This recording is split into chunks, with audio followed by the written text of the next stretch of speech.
Est-ce que les jeunes diplômés, selon vous, sont bien préparés à ces évolutions accélérées, en tout cas à ces changements, à ces mutations très rapides? Bonsoir, je vais essayer de répondre. Vous pouvez être fatigué, donc j'essaie d'aller assez vite, mais d'être précis aussi. Une partie de cette réponse, c'est que sous mes petites prises de notes, j'ai amené ce livre qui s'appelle Petite Poussette de Michel Serres. Je vous recommande cette lecture. Michel Serres a 84 ans. C'est l'un des rares épistémologues qui sont encore aussi positifs sur la vision de la jeunesse, parce que la plupart sont très négatifs et pensent que les jeunes sont des crétins, incultes, incapables de s'adapter à quoi que ce soit. Michel Serres défend cette génération et je pense qu'il a bien raison, parce que de toute façon, elle va nous recouvrir, qu'elle sera elle-même dépassée. Un des trucs qu'il dit très vite, c'est qu'on ne peut pas réfléchir à un monde qui change, un changement d'air, avec une vieille tête, avec un vieux logiciel. Le problème, c'est qu'on vieillit tous. Moi, j'étais à un moment, comme vous tous, étudiant, puis maintenant je suis chef d'entreprise. Je crois qu'il y a un point qui est clé, c'est que le design, quand même globalement, sert le monde dans lequel on évolue. Sert les outils politiques, les institutions, les entreprises, les grands groupes de médias. Un designer, c'est pas un artiste, c'est quelqu'un qui travaille à la commande. Et avec Gédéon, qui est la société dans laquelle j'évolue, on travaille pour des grands groupes de télévision et des grands groupes de médias. Je ne devrais pas le dire, mais je vais quand même le dire, parce que j'ai toujours essayé d'être honnête et être intègre, et ça, c'est des mots qui m'importent aussi. Je crois qu'on a fabriqué des machines à conneries, quoi, avec les chaînes de télévision. Et que si on veut une jeunesse qui comprenne, eh ben, il faut l'éduquer. Et il faut donner des choses de qualité. On ne donne pas à un enfant dans son biberon un truc qu'on ne mangerait pas soi-même. C'est pareil pour les contenus. Et c'est pareil pour la pensée. Donc, est-ce que les jeunes gens sont adaptés au marché? Ils n'auront pas le choix. Ils vont devoir s'adapter. Vous avez parlé de la génération alpha tout à l'heure. Est-ce que dans la génération alpha, les chefs d'entreprise, les hommes politiques et les responsables des médias seront honnêtes, n'auront pas de comptes planqués en Suisse et ne seront pas des dictateurs? J'en doute, en fait. J'adorerais avoir une vision hyper positive du monde. Sur ce qui s'est passé il y a une semaine chez Charlie Hebdo, ça prouve combien l'éducation est au cœur de notre société. Si ces gamins n'étaient pas sans parents, s'ils n'habitaient pas dans une banlieue dont l'urbanisme est complètement à côté de la plaque depuis 40 ans, si on fabriquait un monde, je vais me relire parce que ça me semble la chose que je veux dire le plus, un monde de dialogue. Qu'est-ce que c'est un designer? C'est quelqu'un qui est un médiateur. Il est entre celui qui veut faire passer un message et celui qui va l'écouter.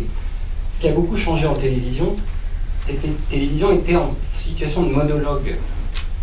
On considérait le grand public, moi ça m'a toujours fait marrer cette expression du grand public. Aujourd'hui c'est fini puisque c'est terminé, c'est du 1 pour 1.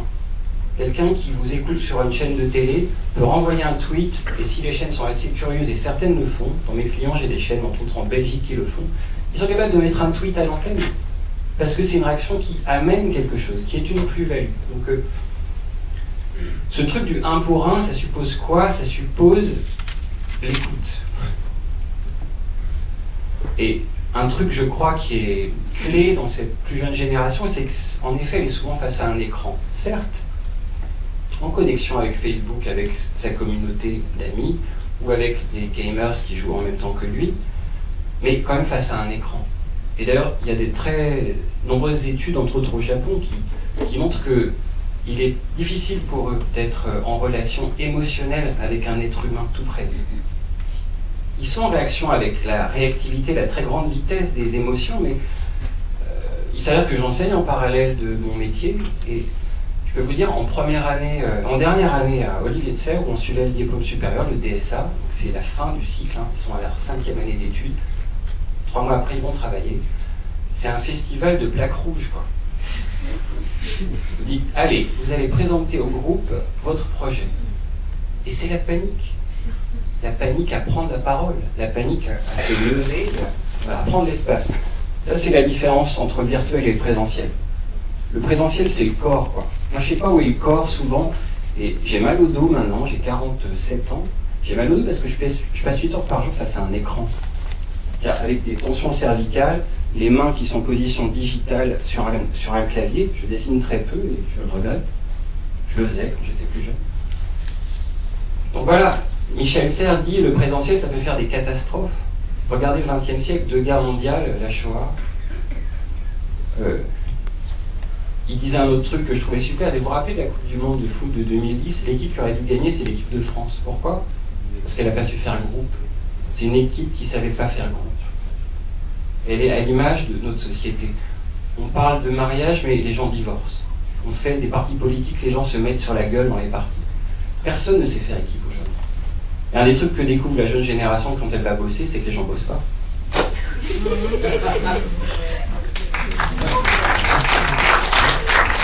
Donc, un designer, et ce sera à la fin, il doit apprendre à parler. Il doit apprendre à convaincre. Il doit apprendre à entendre. Parce que le mec qui est dans le bureau d'en face, souvent il a fait HEC, ELENA, une école sérieuse en France. Alors on va dépasser le cadre français.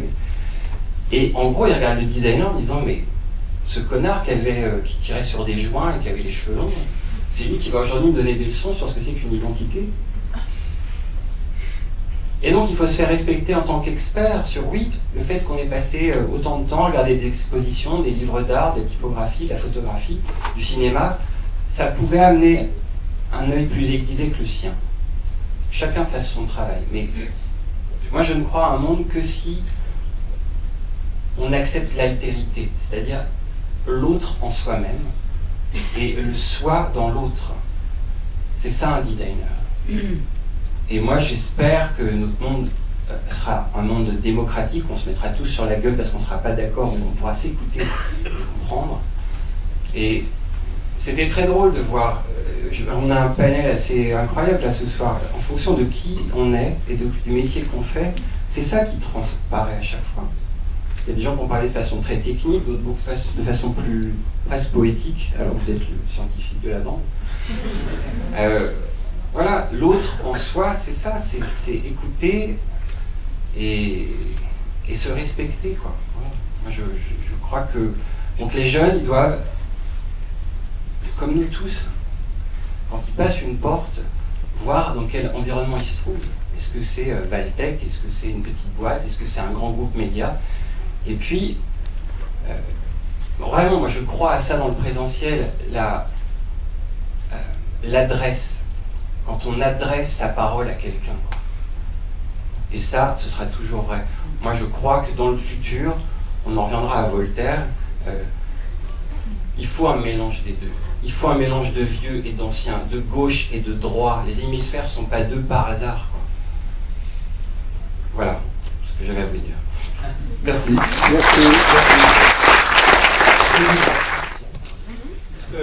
Alors pour moi,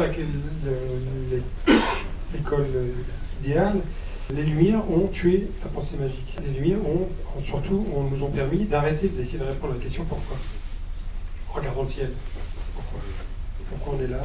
Pourquoi le ciel, etc. Pour répondre à la question comment. Comment a été la grande question du XIXe siècle? Combien a été la grande question du XXe siècle? Combien j'en veux? Combien ça coûte? Combien tu m'en prends?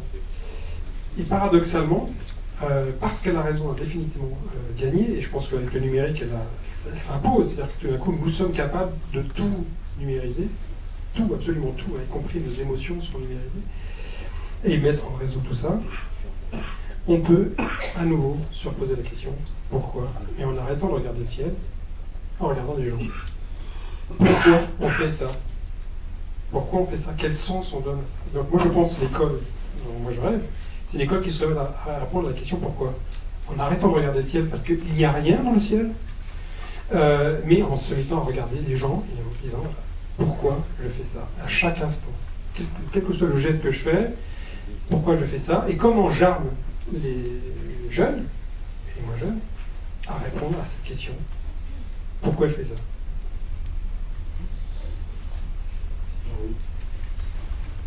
Bon, puisqu'il parle des Lumières, je vais lui répondre avant de vous donner ma réponse. Il ne faut pas oublier quand même que les Lumières nous ont fait passer d'une société centrée sur la foi à une société centrée sur l'être, centrée de l'humanisme. Et que les sociétés centrées sur la foi, c'est l'obscurantisme. Donc les Lumières, merci. Et dans les Lumières, il y a Voltaire, mais il y a Diderot, il ne faut pas l'oublier, c'est le plus designer de tous. Donc, Parce que c'est ce qu'on est, donc on peut s'opposer à sa modification, mais quitter la raison. Armand Schell dit qu'il faut quitter la raison critique pour entrer dans la raison inventive. Voilà, c'est un peu ça le défi. Alors j'ai pas d'école idéale, par contre j'ai l'école de mes rêves. L'école de mes rêves, c'est on traite des individus plutôt que des cohortes. C'est ce que fait l'ENSI depuis 30 ans, mais j'arrive à un constat assez pessimiste. L'ENSI, c'est finalement 1300 candidats à 30 places. Donc c'est un modèle qui marche bien, pédagogie active, etc., mais qui est limité. Quand on le massifie, c'est un modèle qui m'intéresse, parce qu'il compte des déficits de l'éducation, notamment pour des intelligences qui ne sont pas rentrables dans un processus universitaire, mais c'est quand même un peu, quelqu'un parlait d'armée ou de légion, de légionnaires, de gladiateurs à Rome. Bon. Donc la question qui m'obsède, c'est les pédagogies actives qui traitent des individus, sont-elles massifiables? Sont-elles capables de remplacer finalement l'université telle qu'on la connaît? Je ne sais pas. Et un dernier rêve, on est très intelligent en France, et Dominique l'a dit, ou je ne sais plus qui l'a dit, les sciences humaines sont présentes dans les écoles d'art depuis longtemps. J'en peux plus. Foutez-les dehors. Le socio-push, je n'en peux plus. Moi, je rêve d'une école avec de la technologie, pas de la science, de la technologie. La technologie, c'est quelque chose qui peut être une philosophie en tant que telle. Michel Serres le prouve avec son travail épistémologique profond. On est plus intelligent que les autres, on réfléchit plus que les autres, mais on fait beaucoup moins que les autres. Et une école de l'action où on marie les intelligences avec des gens qui savent faire, comme les gens que j'ai autour de la table, qui marie une école de l'invention, comme l'était l'école centrale au début, comme l'était l'école des arts et métiers au début, comme l'était l'ENSI au début, elle l'est plus, hein, on a viré les ingénieurs, on a fait rentrer des sociologues. Je pense que si on veut réinventer l'industrie, on veut réinventer une nouvelle forme d'activité, on veut réinventer des intelligences, il faut faire des nouveaux mariages. Et c'est plus des écoles de design, c'est des écoles avec des doubles diplômes où ingénieurs, designers, développeurs, appelez comme vous voulez, avec ou sans diplôme, viennent combiner des métiers ou des manières de faire ensemble ou former des hybrides, des mutants, des nouveaux trucs. Ça, c'est l'école de mer. Je peux juste reprendre. C'est l'éthique, c'est ça? Le principe de voilà, qu'on fait à l'école, c'est pas de filière, pas d'option. On ne laisse personne pendant 5 ans dire moi je suis ça. Voilà. On ne laisse personne le dire. C'est interdit de dire moi je suis designer, moi je suis codeur, moi je suis ça. Parce que du moment où je le dis, c'est l'auto-réalisation de la prophétie, quoi. Et évidemment qu'ils ont des parcours, des choses comme ça, mais la maîtrise du mot est vachement importante. Bien, moi je connais rien aux écoles de design. Je suis en contact avec des entreprises, je vois ce dont elles ont besoin. Et moi ce que je suggère à différentes écoles que je rencontre, j'ai rencontré avant-hier une école d'intelligence économique, une école de marketing, on a besoin, je crois, de cours d'intuition. C'est-à-dire qu'il faut absolument changer l'esprit qu'on a dans notre rationalité. Vous savez, pour avoir le bac en devoir de philo, on sait comment avoir au moins 10 au devoir de philo. Il y a des règles absolues à respecter. Puis on a 10. Quoi qu'on a écrit. Il faut faire des cours d'intuition. C'est-à-dire l'intuition, c'est un excès de vitesse de la connaissance. C'est-à-dire faire qu'on sache à quoi ça sert la connaissance et s'intéresser aux choses à l'extérieur. Une école idéale, elle serait belle si elle pouvait réunir tous ces gens-là dans la même école. Je pense que ça pourrait être intéressant. Une école, on n'a pas le droit de dire moi je suis tel métier, je comprends. Dire moi je, pour un étudiant, pour un humain, c'est hyper important. Là, on a vu des millions de personnes en France qui ont dit je suis. Je suis Charlie, je suis pas Charlie, je suis. Voilà, mais il y a des gens qui ont dit je suis. Ça m'a fait plaisir de voir plein de gens. Il y a des gens qui ont osé dire qu'ils n'étaient pas. Et dire je ne suis pas, c'est aussi une façon de dire je suis d'une autre façon, mais en tout cas, je pense que ça, c'est un besoin dans cette image de l'école, ou en tout cas d'arriver à se situer. Pas forcément sur un métier, parce que comme je disais tout à l'heure, on peut pas savoir quel métier on va faire. Même aujourd'hui encore, moi je suis incapable de dire quel métier je fais, où ça commence, où ça s'arrête, et où ce sera dans l'année prochaine ou dans 6 mois, j'en sais rien. Et pourtant, la pédagogie, c'est la transmission quand même de quelque chose. C'est pas des usines où tout le monde se débrouille tout seul parce que la connaissance serait uniquement sur Internet, elle serait pas avec les humains. Voilà, je pense que la relation, enfin pour moi l'école idéale, elle se passerait dans la relation humaine, où on a du savoir qui est numérique mais qui est humain, où on a des gens autour de la table, que ça peut être des sociologues, des philosophes, des designers, des mathématiciens, peu importe, pour faire, comme le dit Jean-Louis, des hybrides, des mutants, des gens qui vont apprendre, comme je disais tout à l'heure, à se débrouiller, à s'en sortir. Je vois beaucoup de mes étudiants qui fantasment sur le fait d'être entrepreneurs. Ils veulent tous entreprendre. Il y a quelques années, les étudiants en design, ils voulaient tous devenir directeurs artistiques. C'était le truc. Ils ont vu que, en fait, on les prenait pas, qu'ils étaient stagiaires, directeurs artistiques et que ça marchait pas. Donc maintenant, ils veulent devenir entrepreneurs. Et puis en fait, tout le monde veut devenir entrepreneur. Il y en a plein qui se ramassent, qui sont auto-entrepreneurs. Puis au final, ils ont des trucs à payer, et puis c'est compliqué. Puis au final, ils se débrouillent, ils font comme ils peuvent. Alors ils se mettent ensemble, ils discutent entre eux. Et voilà, le fait de dire je suis, et plutôt on est ensemble. Ça, je pense que le faire école, faire société, c'est être ensemble, quoi. Et que ce soit ensemble du côté des professeurs, ensemble avec des gens. Depuis tout à l'heure, il n'y a que nous qui parlons. J'aurais adoré, alors peut-être qu'il y aura des questions après. Une école idéale, c'est aussi là où tout le monde peut avoir la parole et dire mais qui je suis, qui vous êtes, quoi. Et est-ce qu'il n'y a pas aussi, à un moment donné, des fausses promesses avec ces écoles privées qui prennent, je suis désolée, mais qui prennent un bras à l'année, et en fin de compte, on leur promet à des étudiants, on leur promet à des étudiants de devenir directeur artistique, parce que ça, j'en ai eu plein aussi, je vais être directeur artistique, mais déjà... Parce que je trouve que les écoles sont pas très honnêtes vis-à-vis de leurs étudiants. C'est-à-dire que je pense que c'est important quand on est une école d'être intègre et honnête vis-à-vis de ses étudiants. Ça veut dire que pas leur promettre n'importe quoi en n'ayant pas un programme qui s'adapte aussi à une réalité et qui essaye aussi d'être un peu plus visionnaire par rapport à la suite. Mais c'est toujours des écoles qui finalement proposent la même chose. Donc, est-ce que c'est pas être plus honnête avec les étudiants quant à ce qu'ils ont, quant à ce qu'on va leur demander, mais également quant à ce qu'on va leur proposer et leur enseigner. Et la remise en question des écoles, je trouve qu'elle n'est pas, elle n'existe pas vraiment en fait, les écoles d'art. Parce que quand on prend j'ai fait les arts déco, les beaux-arts, ça n'a pas beaucoup évolué, l'enseignement. Vous parlez des écoles publiques ou...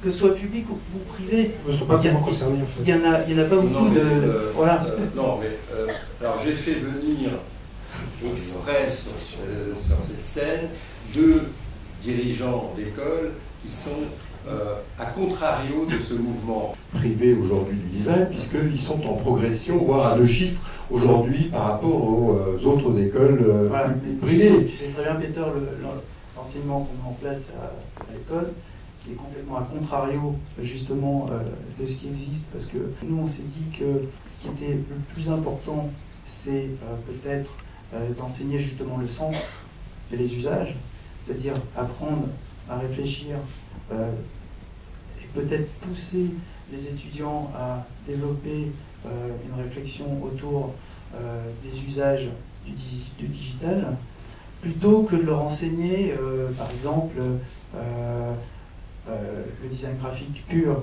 ou la typographie pure, qui sont des choses qu'ils vont acquérir avant. Par contre, apprendre, se poser la question du sens. Pourquoi il y a des usages? Quel est le sens qui est derrière? Pour leur donner en fait une plus grande ouverture en fait quant à leur réflexion et quant à leur métier. Et je pense que c'est aussi ça que les écoles ne font pas. Je trouve que certaines écoles. Excusez-moi, je voudrais revenir quand même sur quelque chose de très important, c'est cette histoire de définition de poste. Parce qu'il y a plusieurs phénomènes qui se jouent ensemble. Il y a d'abord les phénomènes de mode.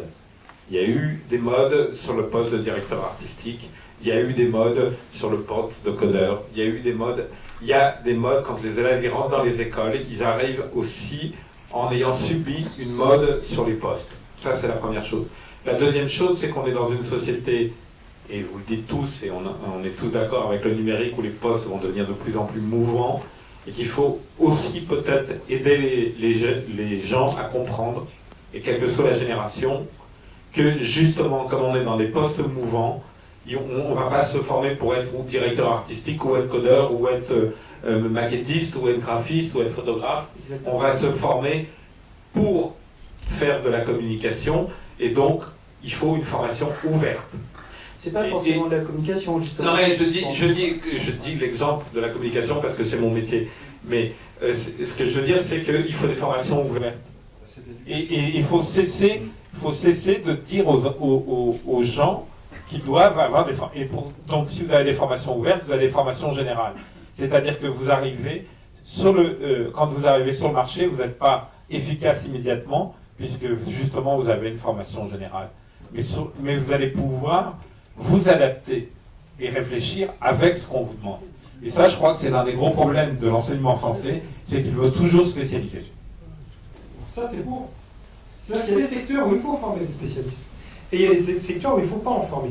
On a eu une discussion récemment avec Jean-Louis, mais avec Gilles aussi, que je salue d'ailleurs, en passage, Gilles Babinet, sur UX design. Est-ce qu'il faut former des UX designers en tant que tels? Et c'est une discussion très très intéressante parce que la réponse, elle pourrait être oui d'un côté ou non d'un autre côté. Non, si on vous écoute, c'est-à-dire qu'aujourd'hui... Non, mais juste, je vais dire quelque chose d'important alors, que j'ai oublié de préciser. C'est que votre designer automobile, il sera meilleur que les autres s'il a un socle large. S'il a un socle trop étroit de formation, il sera pas le meilleur des designers. Évidemment, c'est pourquoi il y a tout un autre tas de disciplines que le simple dessin sur lesquelles on va faire travailler, bien sûr, vous avez raison. Mais il n'empêche que lui se destine à ça. C'est-à-dire que qu'est-ce que vous voulez être? Je veux être designer automobile. Voilà. Il ne dit pas je veux être designer, et puis bon, si je peux faire l'automobile, c'est super. Il dit ça, parce qu'il est animé par ça. Maintenant, sur le champ qui nous intéresse, à savoir le champ du numérique, est-ce que ça a un sens de former des designers numériques, typiquement? Je ne le crois pas. Hein. Je pense que il y a un sens de former des designers qui vivent dans un monde numérique et qui essayent d'une certaine manière soit de l'anticiper, soit de le comprendre, en tout cas de s'y inscrire et de produire ce qu'un designer produit dans ce contexte-là. Et tout l'enjeu, c'est comment on forme ces gens-là, c'est tout. Ouais, personnellement, en tant que designer, le jour où j'ai un outil meilleur, peu importe s'il est open source, je serais ravi de l'utiliser, mais voilà, c'est tout simplement ça, quoi. Et y contribuer avec grand plaisir. J'essaye autant que je peux de placer mon travail sous licence Creative Commons, essayer de partager aussi les fichiers sources même de mes créations. Mais pour l'instant, j'ai aucun outil qui soit à la hauteur de ce que je veux essayer de faire. Et pour répondre en tant que... Je me permets. Donc je travaille pour Adobe, effectivement. Mais je contribue aussi à beaucoup de projets, etc. Et pour moi, en dépassant même le cadre d'Adobe, un des gros problèmes de l'open source, c'est que pour beaucoup de designers, l'open source, ça veut dire gratuit. S'il y avait autant de designers qui utilisent l'open source, si on prend GIMP ou autre, qui travaillaient sur les interfaces et qui contribuaient, au juste de se servir, à mon avis, ça serait quand même meilleur. Donc ça, c'était pour le premier point. Et on peut très bien avoir les deux, c'est-à-dire qu'une industrie qui est derrière, oui, il y a aussi tout un tas de recherches et développements qui sont faits, qui peuvent aller beaucoup plus vite si on met les moyens.